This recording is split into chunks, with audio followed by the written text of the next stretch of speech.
Welcome back to the channel. So here we are, 710 Garage.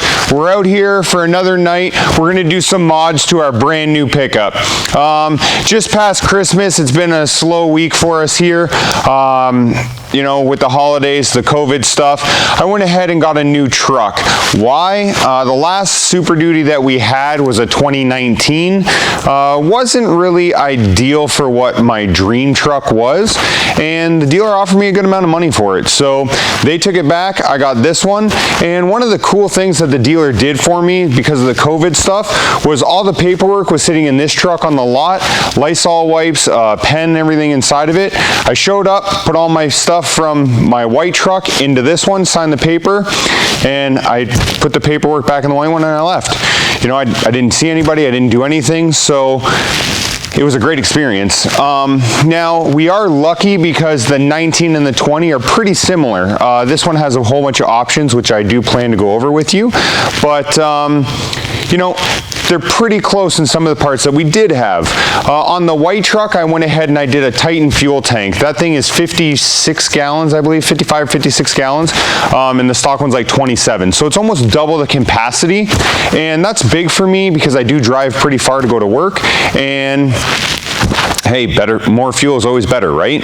So I pulled the tank out of that truck before I took it back to the dealer on trade-in, and I have the tank. Luckily for us, I called Titan, and everything works, so I can just take it and drop it into this one, which is the plan tonight.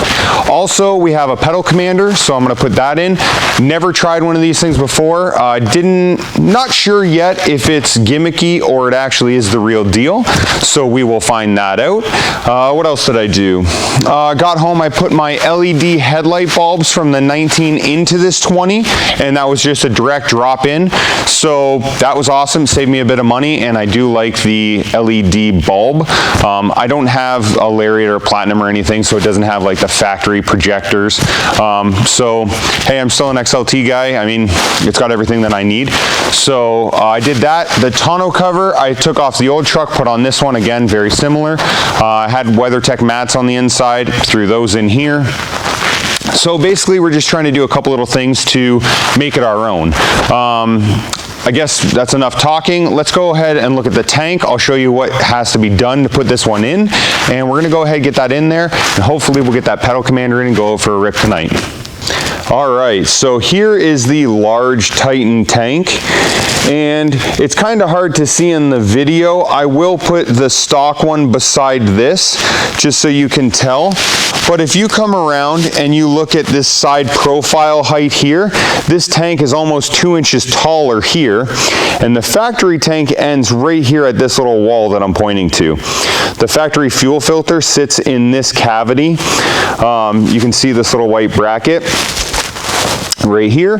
So this is where the tank stops on the factory unit, and the fuel filter hangs off the front end of it. Well, this tank goes even further forward, and you have all of this added capacity here.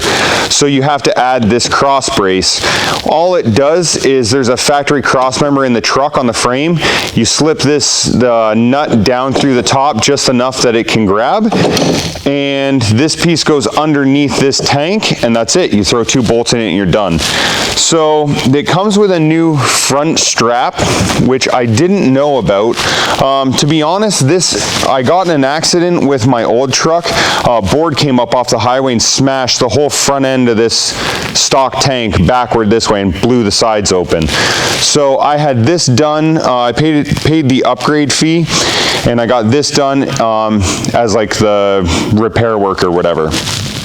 So I didn't know that this strap was different. I had to go and order one.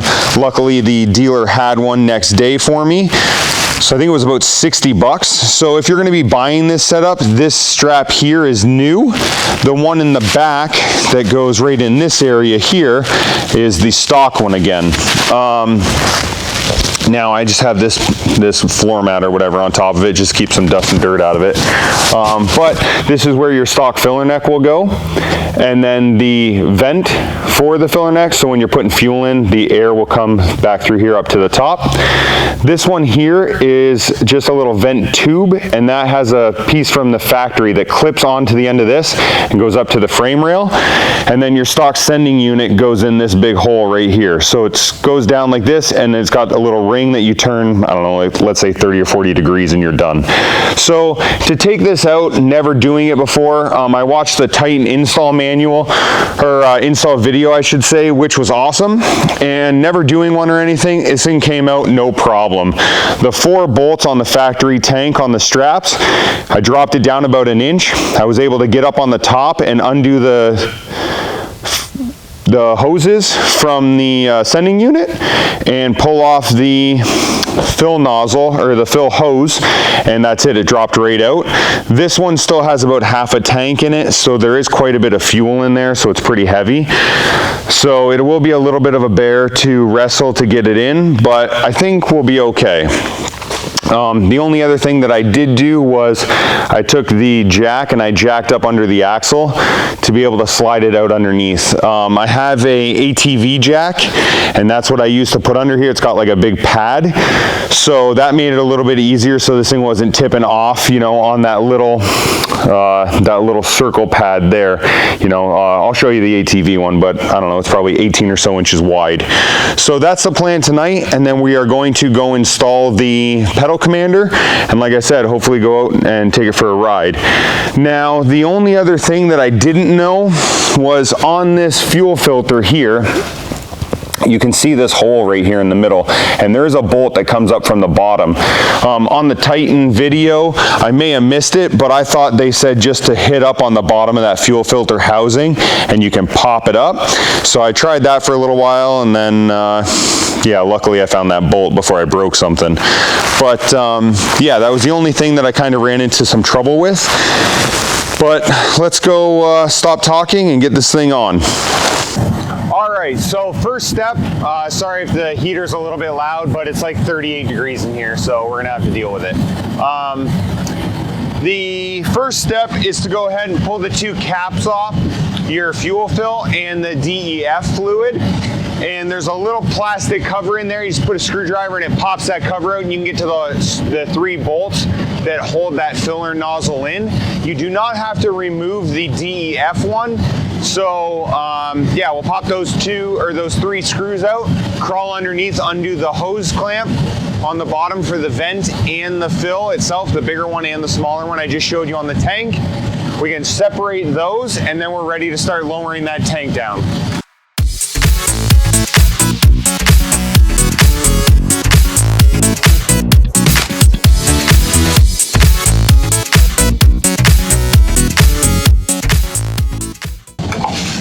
So there you go, there's your little beauty cover. That just hides all of the screws in there. And now you can see 3 7mm screws. I'll bring you in a little bit closer for it. That's a little bit better of an angle. We have this one down here, there's one right there, and there's one over here. You undo those and you can drop that fill neck down the bottom. You're not gonna push it all the way out, but just give a little bit of clearance in there so it makes your life a little bit easier. There's no sense fighting. Oh, I lied, it's an 8mm.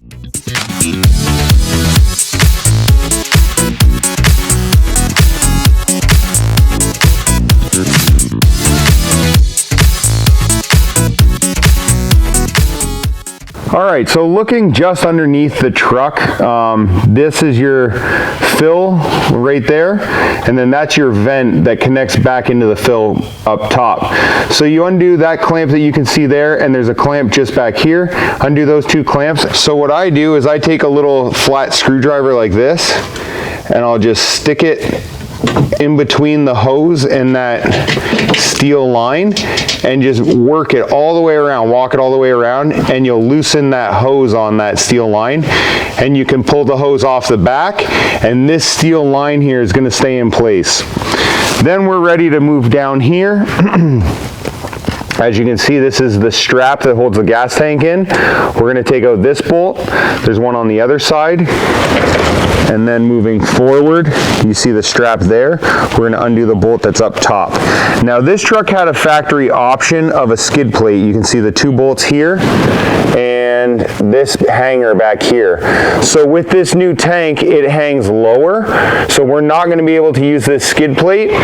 What I will do is make a spacer that goes in here to lower that skid plate down, and it'll sit underneath the tank much like it does now, but it'll sit down whatever that is, 1 3/4 inches or whatever. So that's the plan. I'm not going to bore you with the details, but I'll pull all these bolts here out and I'll bring you back when I'm ready to pull the hoses off the top and show you how to do that. So there you go, we got it out. I don't know, maybe it took 20 minutes or so to undo those couple bolts. Now these do have a captured nut on each one of the strap bolts.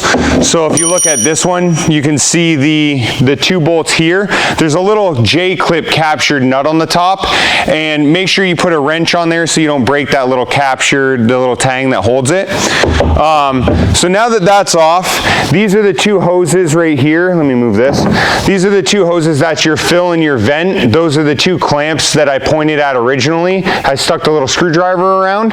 So what you want to do is keep the roughly the same orientation when you transfer them over to this tank. So make sure that, you know, this one's at roughly the 1 o'clock and this one's roughly at the 3 o'clock, you know, orientation here. I said that there was a little vent line that went here. That's this guy. So we're just going to pop that off, and you pop it on here and it just goes up to the frame rail. Next, we're going to move forward to the sending unit. As you can see here, there's 4 lines that go from the sending unit up to the fuel filter. So undo these 3 nuts right here. You can pull this little safety cage off. We're going to twist that locking ring about 30 degrees and it will pop that sending unit out. Once that's ready to come out, you take off the fuel filter, all the lines, and the sending unit, pick it up and transfer it over to this tank. Again, I mentioned earlier that there was that one little bolt in the bottom of the fuel filter there that'll stop it from coming out of the bracket and going down here. Make sure you pull that. And that's it. Once that stuff's changed over into this tank, we can slide it back up. This is that new front strap that I was talking to you about earlier. You put your same factory bolts back up in this one. You run your factory bolts and the factory strap in the rear. And then in the front, there you can see these 2 big holes. There's threaded rod, like I was telling you. It goes all the way through this tank like this. And there's this little bracket here that goes across the top. These go through holes that are already in a factory cross member.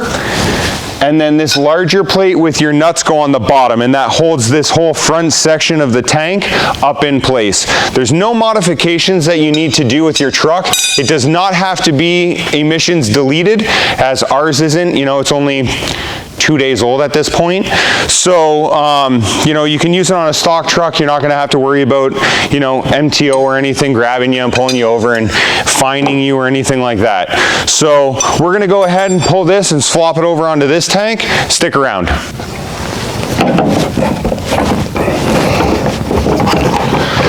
There you go. So we got our mounts mounted up. We got our little trim piece back in here that hides all the bolts. Now we need to prime the pump. So what we're going to do is go in, just key on. You'll hear the pump come on. It should make pressure through the system all the way up to the engine. You can look underneath and see if there's any leaks or anything, but you'll hear some air going through.